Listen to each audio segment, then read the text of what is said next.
शासन आणि समाजाने एकत्र येत नशामुक्तीचा संदेश घराघरात पोहोचवणं अत्यावश्यक आहे। या तत्वाला अनुसरून आणि युवा पिढीला अंमली पदार्थ विरहित जीवन जगण्याच्या उद्देशाने महाराष्ट्राचे मुख्यमंत्री माननीय श्री देवेंद्रजी फडणवीस यांनी नशामुक्त मुंबईची प्रतिज्ञा सर्वांना द्यावी अशी त्यांना विनंती करते। सर्वांनी शपथेसाठी उभं राहायचं आहे आणि उजवा हात समोर करायचा आहे।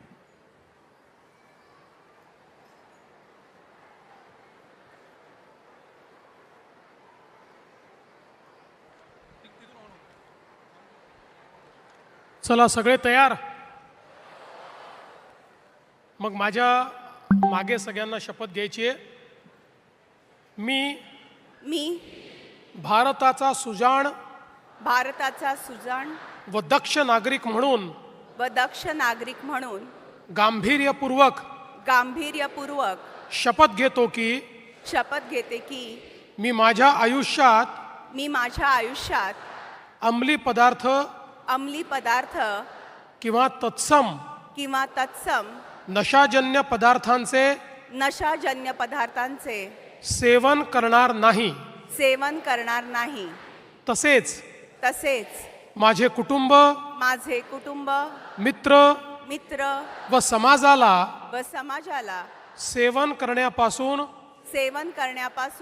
जागरूक व परावृत्त करीन। अंमली पदार्थ सेवनाचे होणारे दुष्परिणाम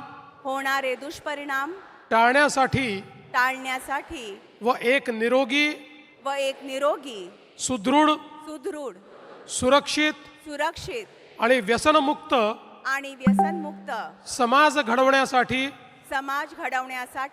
देशाच्या युवा शक्तींना नशेच्या विघातक मार्गापासून परावृत्त करेन। त्यांच्या ऊर्जेचा वापर राष्ट्र निर्माण व देशाची प्रगती करण्यासाठी मी सातत्याने प्रयत्न करेन। व्यसनमुक्त कुटुंब अंमली पदार्थ मुक्त मुंबई म्हणजेच समर्थ भारत। जय हिंद, जय महाराष्ट्र। धन्यवाद। सर्वांनी बसून घ्या।